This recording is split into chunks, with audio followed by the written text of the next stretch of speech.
de derechos económicos, sociales, culturales y ambientales, tiene funciones de promoción de los derechos, funciones cuasi jurisdiccional, que es la presentación de asuntos, en función de los principios de subsidiariedad y complementariedad, de cuál vamos a ver, la necesidad de agotar recursos internos, vamos a volver, y tiene la facultad de adoptar medidas cautelares, que son obligatorias para los estados.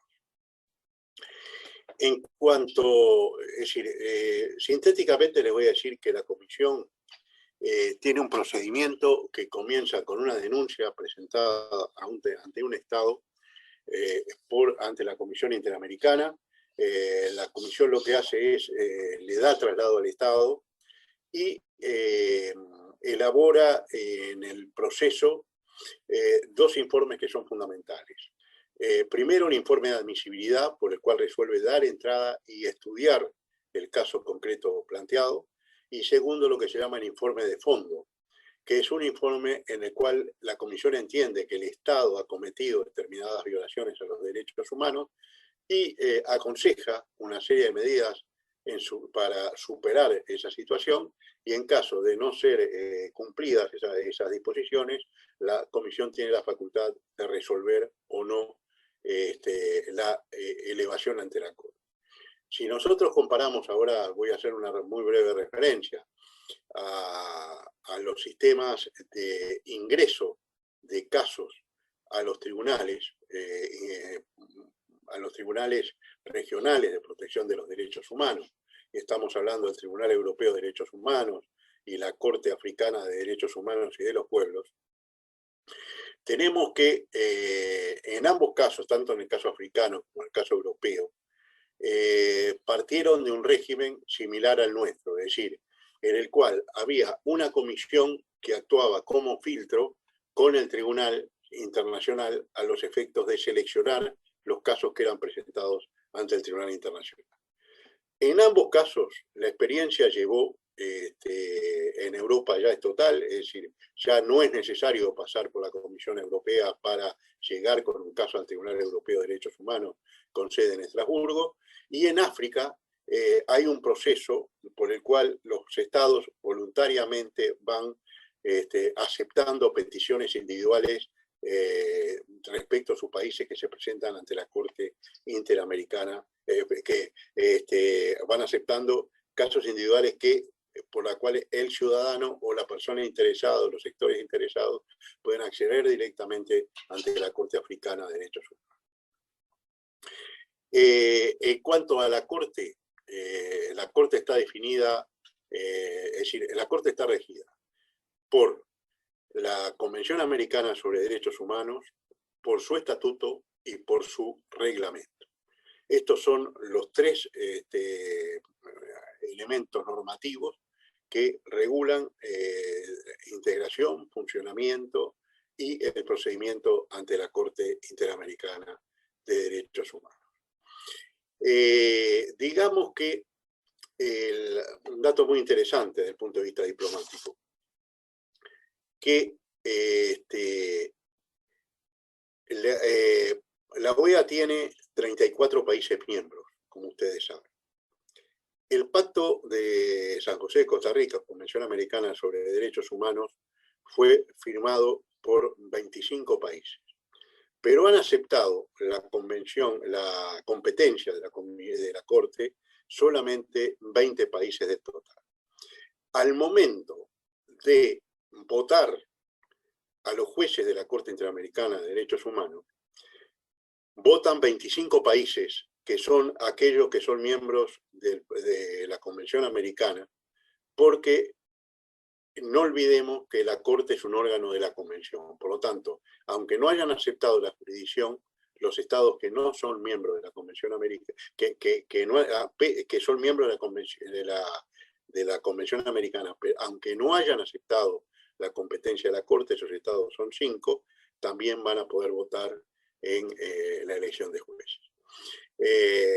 Somos 7 jueces elegidos por mayoría absoluta de esos 25 estados, entre personas de alta autoridad moral, reconocidos por el conocimiento en derechos humanos y que tengan condiciones para ocupar cargos de la más alta jerarquía judicial en su país. Por ejemplo, en el Uruguay, para ser juez de la Suprema Corte de Justicia hay que ser abogado, con determinado tiempo de ejercicio profesional. No podría Uruguay postular a la Corte Interamericana a una persona que no fuera abogado con esos años de matrícula, porque no estaría en condiciones de ser juez de la Suprema Corte de Justicia del Uruguay. Goza de autonomía frente a los demás órganos de la OEA, tiene su sede en Costa Rica, su propósito es aplicar e interpretar la Convención Americana sobre Derechos Humanos y otro tratado de derechos humanos. La organización, procedimiento y función de la Corte se encuentran regulados, como le dije, por la Convención Americana, el Estatuto y el Reglamento, que son yo diría que sobre todo el Reglamento es el elemento que permite seguir puntillosamente cómo es el procedimiento ante la Corte, que si quieren en la última clase podemos hacer una referencia. De la misma forma que la Comisión Americana también tiene su reglamento donde pauta todo ese procedimiento que yo sintéticamente les dije. ¿Cuál es la competencia? La Corte tiene 4 competencias.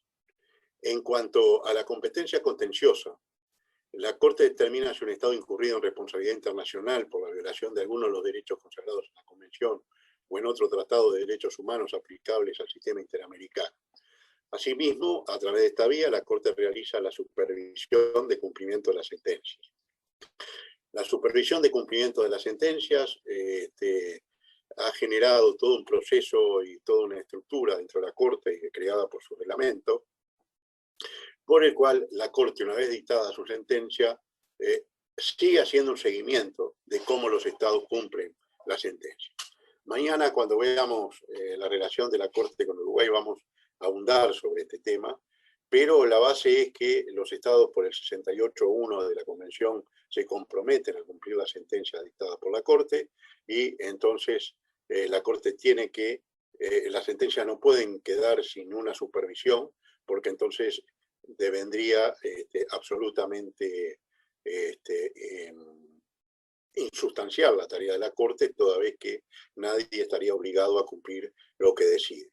En el sistema europeo es el Consejo de Ministros de la Unión Europea, o sea, una instancia política el encargado de hacer la supervisión. Para que ustedes se hagan una composición del lugar de esto, en la competencia contenciosa hay una demanda por una eventual violación a los derechos humanos y el caso lo presenta como una suerte de fiscal interamericano la Comisión Interamericana con ese informe final que le dijimos, donde la Comisión dice: entiendo que el Estado ha violado tales y tales derechos en tal caso, entiendo que se deben adoptar tales medidas de reparación, pero el Estado, yo le di tal plazo y no ha sido posible que cumpla, y no ha apelado tampoco a vías no contenciosas, amigables de solución del conflicto, por lo tanto lo presento ante la Corte. Cuando la Corte recibe ese asunto, se configura un juicio, es decir, un juicio con un actor que son las víctimas, las presuntas víctimas denunciadas por la Comisión, y un demandado que es el Estado. El Estado siempre es demandado ante la Corte y tiene que asumir el rol de procesal de demandado ante la Corte. Esta es la competencia contenciosa. En cuanto a la competencia consultiva, la Corte responde a consultas que formulan los Estados miembros de la OEA o los órganos de la misma acerca de la compatibilidad de las normas internas con la Convención y la interpretación de la Convención o de otros tratados concernientes a la protección de derechos humanos en los Estados americanos. Ustedes saben que se han dictado, creo que 28 opiniones consultivas, algunas que han tenido una gran trascendencia en los países, varias han sido pedidas por Uruguay, mañana lo vamos a ver, y por ejemplo, para citarles una opinión consultiva de gran relevancia últimamente, es la que tiene que ver con identidad sexual, y el derecho de las personas que no no reconocen una identidad sexual en los dos sexos, en los dos sexos reconocidos desde el punto de vista biológico, tienen que tener un reconocimiento de la posibilidad de actuar, ejercer su ciudadanía como tales. Una resolución bien importante sobre medio ambiente y derechos humanos. En fin, hay una cantidad de muy importantes resoluciones, todas que tienen que ver con el desarrollo de lo que podríamos llamar una jurisdicción en aspectos temáticos, con el desarrollo jurídico de cuál es la interpretación que la Corte adelanta o avanza respecto de esos temas para que los estados los consideren y los tengan en cuenta en el desarrollo de sus políticas.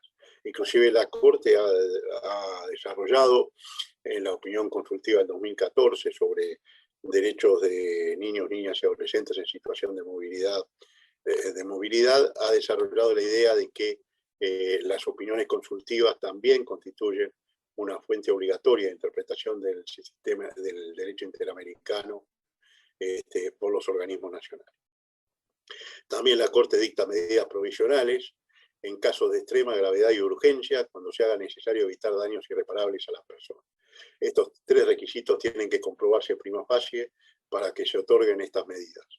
Recuerdo que recientemente la Corte aplicó en el 2020 unas medidas provisionales en el caso Vélez Lor versus Panamá, en lo cual la Corte le impone a Panamá que en sus campos de refugiados, que son en realidad personas que están migrando hacia el norte y que por el cierre de fronteras provocadas por el COVID quedaron atrapadas entre las fronteras de Panamá sin poder subir hacia el norte, hacia Estados Unidos. Allí la Corte adoptó medidas cautelares, medidas provisionales, que tienen por una parte la finalidad de cautelar un derecho, pero también tiene la finalidad de tutelar derechos. En Vélez Lor versus Panamá, la Corte dispuso que Panamá adoptara todas las medidas necesarias, inclusive recurriendo a la cooperación internacional, para proteger a los migrantes que habían quedado atrapados en los campos de refugiados dentro de las fronteras panameñas. A lo largo de la historia, la Corte ha dictado sentencias que se han convertido en historia del sistema, pero también en historia para los países. Se puede recoger cuatro grandes líneas jurisprudenciales históricas, digamos así, de la Corte.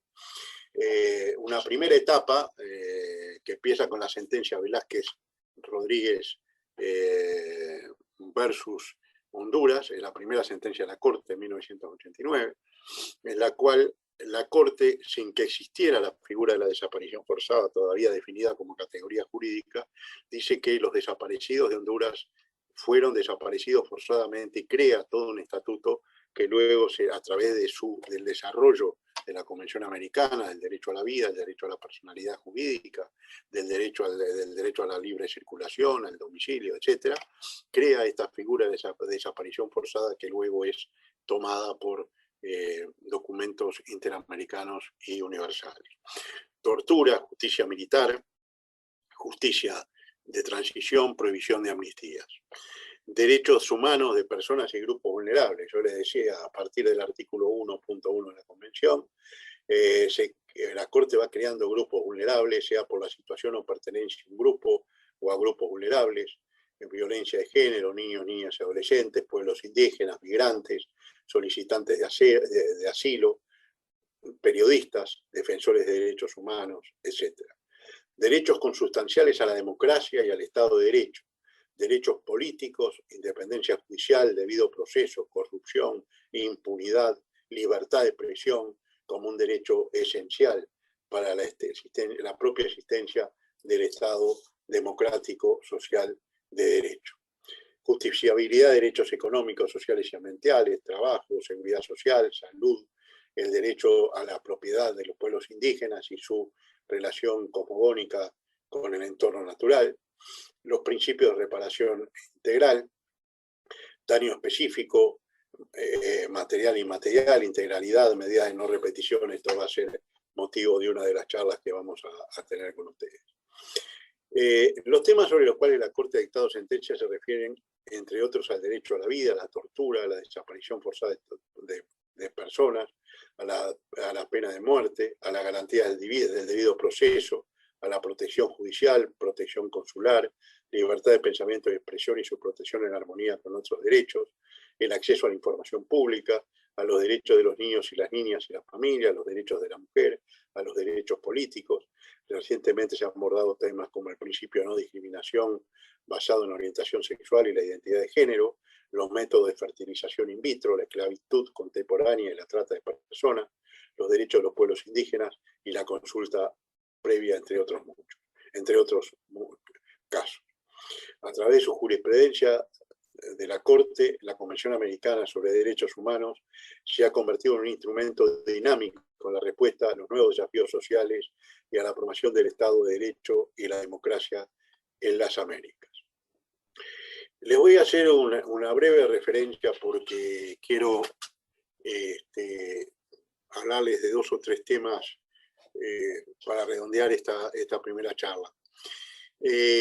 La Corte ha creado esta figura del control de convencionalidad ya desde la sentencia Almonacid Arellano en 2006, culminando con Hellman, en que cuando un Estado, el principio es que cuando un Estado ha firmado la Convención Americana, se ha convertido a un cierto control de que toda su legislación interna y la forma como se aplica esa legislación interna se hace de acuerdo a los principios establecidos en la Convención Americana sobre Derechos Humanos y a los principios de la Convención Americana y a la jurisprudencia, y a la jurisprudencia de la propia Corte como intérprete legítimo y último de la Convención Americana.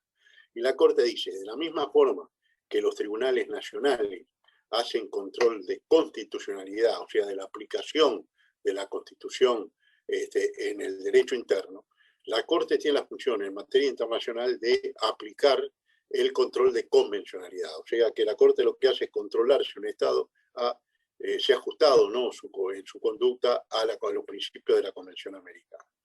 Entonces dice que no son compartimentos estancos, sino que también los organismos que hacen control, los órganos que hacen control de convencionalidad, de constitucionalidad, los órganos que aplican la Constitución Nacional, en el momento de actuar en materia interna, y no son solo los órganos jurisdiccionales, tienen que hacer un adecuado control de convencionalidad.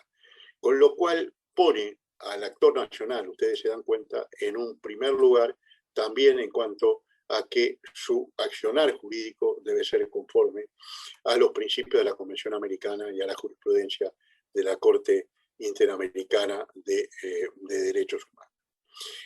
Dejo por acá esto porque tiene que ver con cómo la Corte se vincula y me interesa hacer algunas reflexiones para ayudarlos a ustedes a acercarse a la problemática. En primer lugar, hay un principio de derecho internacional que hace que quienes son realmente los primeros encargados y los que tienen la carga de aplicar los derechos humanos son los órganos nacionales. El juez nacional es el órgano encargado de aplicar en primer término la garantía de los derechos humanos. Por lo tanto, siempre la protección internacional de los derechos humanos, es decir, a través de organismos regionales como la Corte Interamericana, se hace de acuerdo a los principios de subsidiariedad y complementariedad. Es decir, el Estado tiene la obligación dentro de su derecho interno de solucionar las eventuales amenazas o violaciones a los derechos humanos. En caso de que no lo haga subsidiariamente, en segundo término, y como consecuencia del fracaso interno del Estado en aplicar los derechos humanos, va a ser el principio, es la aplicación del principio de subsidiariedad y complementariedad. Por lo tanto, y esto la Corte lo ha reiterado a lo largo de su jurisprudencia, es de fundamental importancia el diálogo y la cooperación con los sistemas judiciales, el diálogo y la cooperación con los gobiernos, el diálogo y cooperación también con los parlamentos. La Corte tiene toda una ruta de camino, de convenios de cooperación con todos estos tipos de organismos a lo largo y a lo ancho de toda América Latina, para que en realidad en la medida, el mundo ideal sería un mundo en el cual los derechos humanos fueran respetados en el ámbito interno sin necesidad de acudir a organismos internacionales. Por eso, nosotros vamos a ver que una de las defensas que generalmente hacen los estados cuando son demandados ante el sistema, es interponer la excepción de falta de agotamiento de los recursos.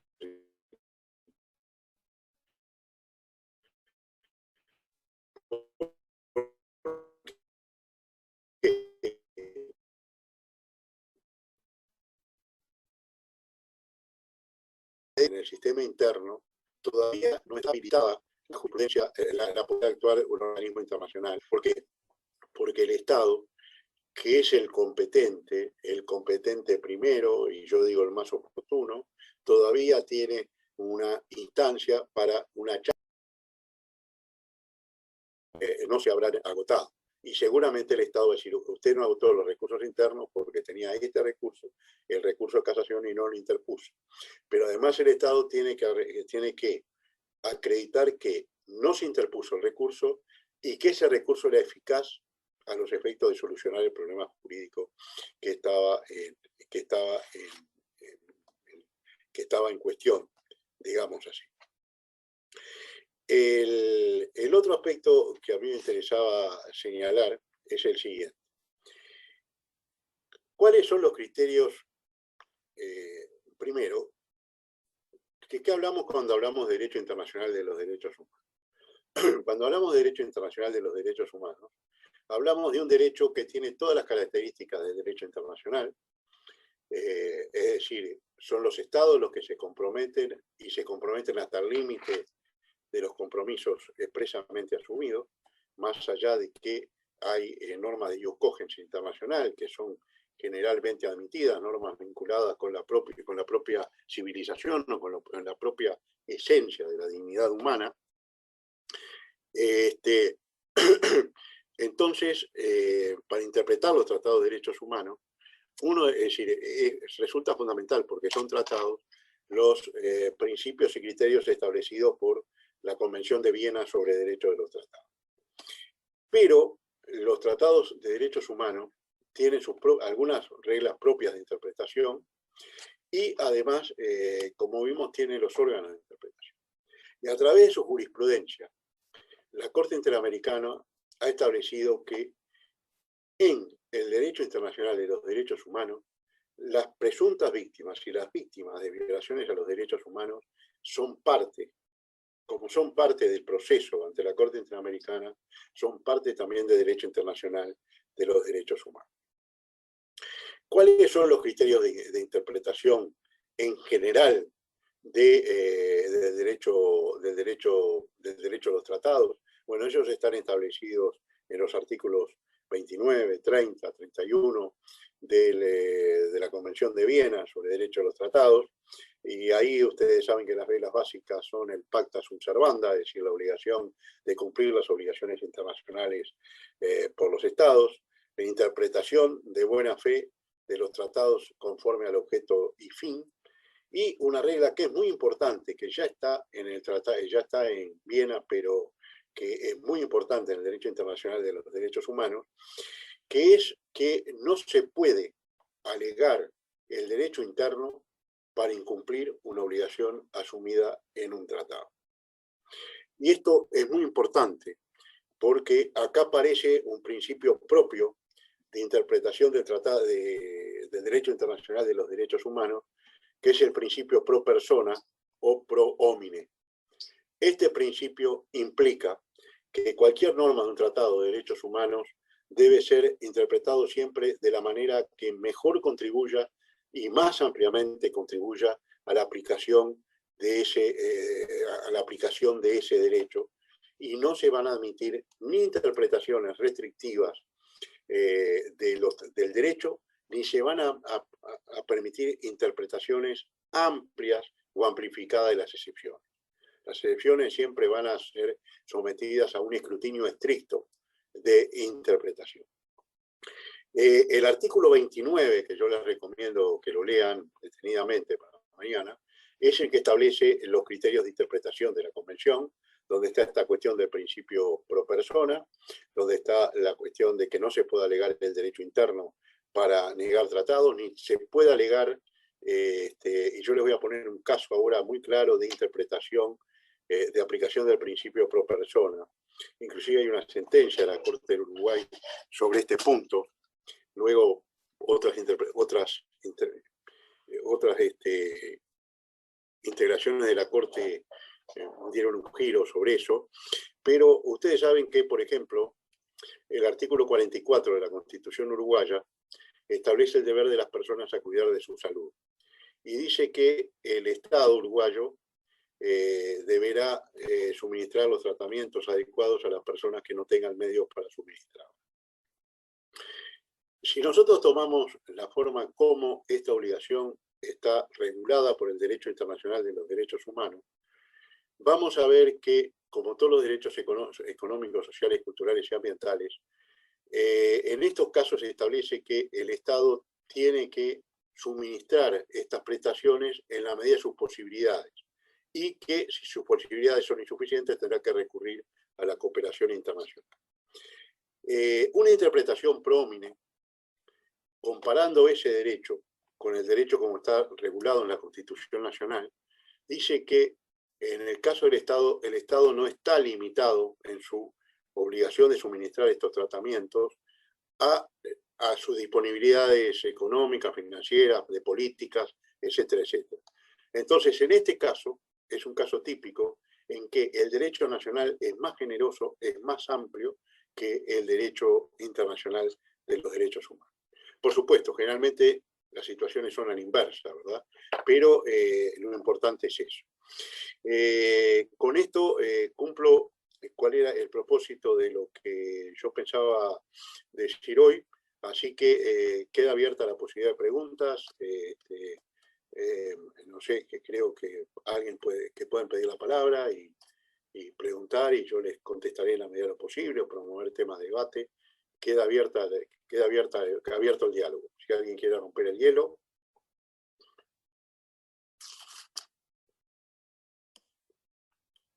¿Alguna Hola, duda? yo quería hacer una consulta. Usted habló del control de convencionalidad y Sí. quería saber, de acuerdo a su amplia experiencia en el ejercicio del derecho aquí en el Uruguay, si los jueces uruguayos efectivamente, los jueces y los agentes jurídicos en general, aplican este control de convencionalidad a la hora de su actuación o de elaborar sentencias. Bueno, yo diría que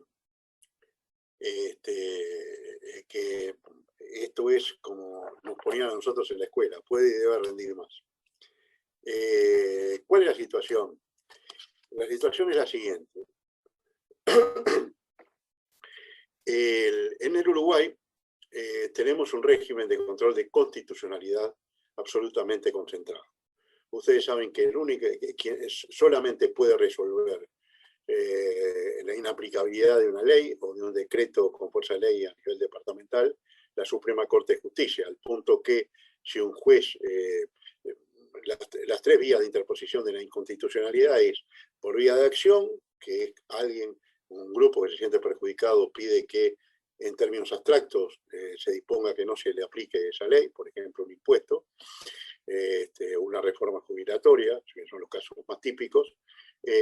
Puede ser por vía de excepción, es decir, a mí me están planteando un juicio en el cual, o soy yo actor en un juicio en el cual se me va a aplicar una ley que considero inconstitucional, entonces interpongo allí la excepción de inconstitucionalidad, el juez tiene que bloquear todo y elevar a la Corte para que resuelva. Y si yo, juez, tengo que aplicar una ley que es inconstitucional, que creo es inconstitucional, tengo que cerrar todo y elevar el expediente a la Corte para que resuelva.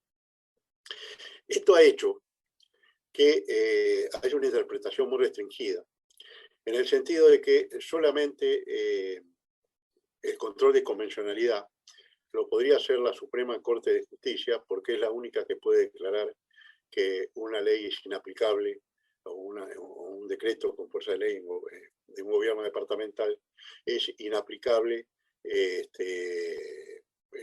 para un caso concreto. Pero esa es una visión, yo entiendo, muy restrictiva, porque la propia Corte no restringe la posible inconvencionalidad, control de convencionalidad, exclusivamente a el caso de declarar inaplicable una norma. Entonces, ¿cuáles son las vías que tiene el juez nacional? Y que esto es lo que estamos explorando, incentivando a los jueces. Yo, estas cosas que estoy hablando con ustedes sobre control de convencionalidad, año a año los cursos del CEJU de la Escuela Judicial, yo soy profesor en Derechos Humanos y se las explico a los futuros jueces, la entienden perfectamente cuando van a los juzgados, ahí el resultado es distinto. Existe lo que se llama la interpretación conforme, es decir, yo tengo una determinada situación jurídica frente a mí y yo tengo que interpretar esa situación jurídica. Para eso yo tengo todas las normas del derecho interno, todo el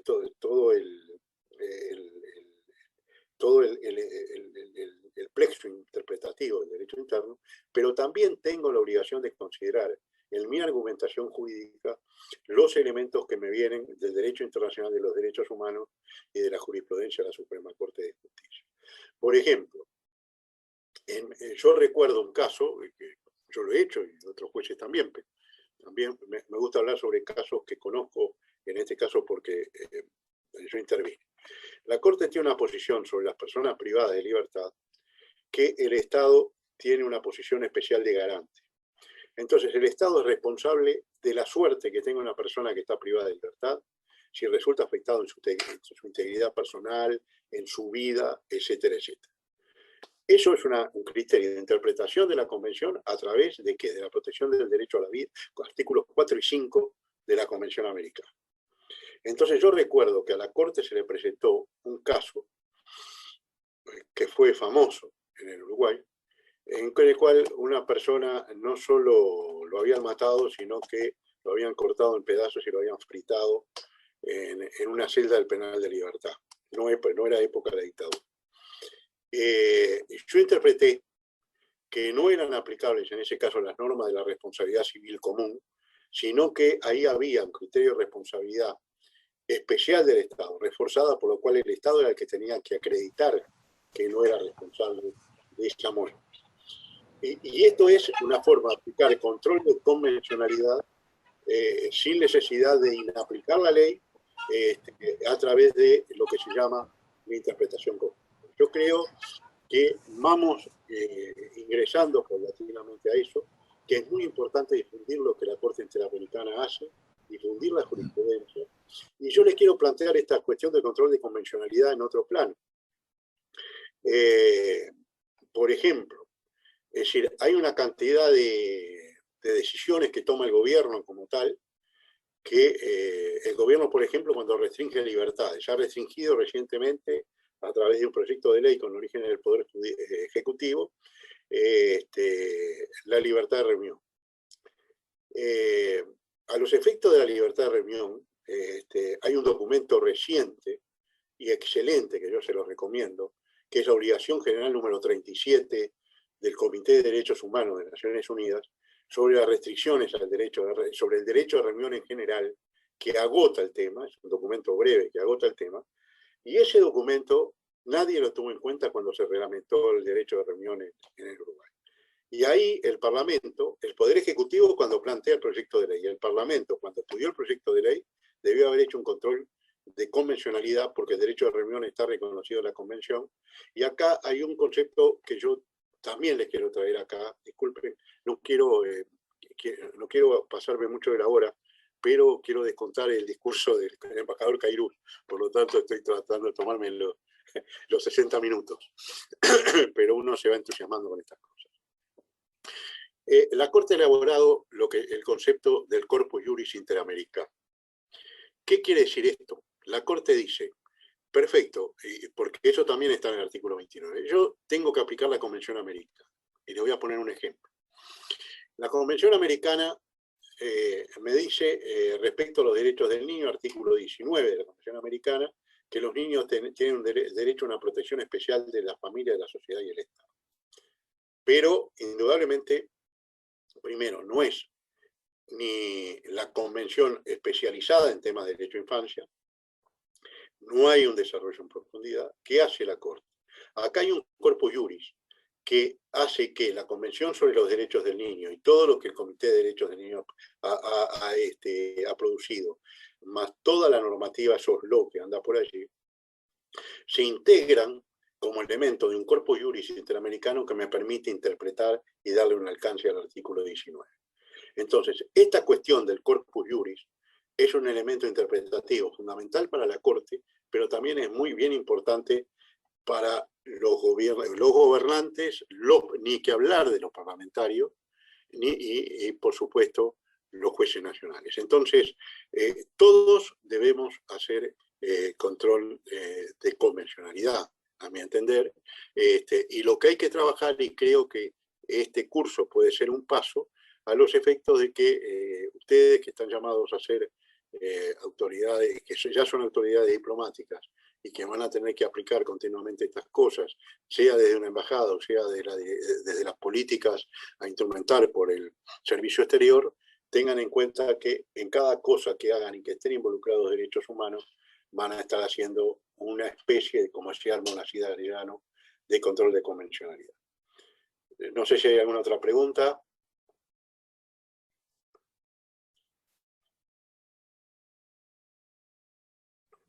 Bueno. Me parece que no hay más preguntas, así que bueno, mejor tiene el micrófono apagado. Bueno, quedamos aquí entonces. Mañana vamos a hablar de la relación de Uruguay con el sistema interamericano y con la Corte, y ahí yo les voy a hacer un análisis de este tipo, pero más que nada enfocado desde cuál es el rol del diplomático, cuál ha sido y cuál es el rol del diplomático cuando Uruguay tiene que sentarse en el banquillo de los acusados. O no, porque vamos a ver que Uruguay ha intervenido ante la Corte sin estar en el banquillo de los acusados. Al contrario, promoviendo temas. Muchas gracias, será hasta mañana. Doctor, sí. No, solamente digo, antes de finalizar y sin pretender hacer un resumen, quizás Sí. porque digo, tenemos colegas que, bueno, quizás han tenido la oportunidad de trabajar en el tema de derechos humanos, otros no. Yo querría, digo, quizás habiendo tenido también la oportunidad de trabajar en la OEA, dos o tres conceptos que usted destacó que me parecen importantes, digo, cuando uno trabaja en estos temas. No sé, primero destacar la diferencia entre la Corte y la CIDH, ¿no? Claramente, como usted decía, el órgano judicial es la Corte, la Comisión Interamericana es un órgano cuasi jurisdiccional, y eso creo que siempre lo destaca Uruguay en sus intervenciones. Obviamente los dos órganos autónomos en lo que tiene que ver con la promoción y protección, pero claramente uno es el órgano judicial y el otro es cuasi jurisdiccional. Creo también importante tener presente, digo, en la intervención que usted hacía, la cantidad de casos que llegan a la CIDH, que son muchos, esas peticiones, pero que luego del estudio de la CIDH es un número limitado los que llegan a la Corte. Usted mencionaba 30, digo, en los últimos tiempos, pero digo, para diferenciar, digamos, la masa, digamos, quizás, de peticiones que llegan a la Comisión y los temas que tiene que tratar a la Corte ya llega un número limitado, para que la gente no piense que realmente es un número enorme. Es decir, claramente los casos que llegan a la Corte son más limitados y emblemáticos, quizás si se puede decir. Y finalmente, el tema del agotamiento de la vía interna, ¿no? Lo que hemos trabajado en la OEA y hemos asistido a este tipo de peticiones o casos, vemos que en algunos casos no se agota la vía interna, no se agotan los recursos internos, y ese es un tema importante a tenerlo presente, ¿no? Quizás quería mencionar estos casos porque, digo, algunos ejemplos solamente de realmente su muy detallada e ilustrativa presentación, porque me parece importante, por lo menos en a grandes rasgos tenerlo presente para aquellos que no están directamente trabajando en estos temas, ¿no? Y finalmente quería destacar, vi casi en un momento 55 participantes, es decir, tuvimos más de 50 participantes hoy, lo cual demuestra el interés por este curso, y tuvimos, doctor, no solo participantes en Montevideo, sino también muchos que se conectaron desde nuestras misiones en el exterior, a los cuales también todos les enviamos nuestro saludo. Así que habiendo dicho eso, nuevamente muchas gracias, y mañana, entonces el grupo seguirá con usted mañana y pasado esta semana para continuar la siguiente semana. Así que mañana 9:30, nuevamente, doctor, y muchas gracias. Magnífico, será hasta mañana entonces. Un abrazo a todos y a todas. Hasta luego. Muy bien, gracias.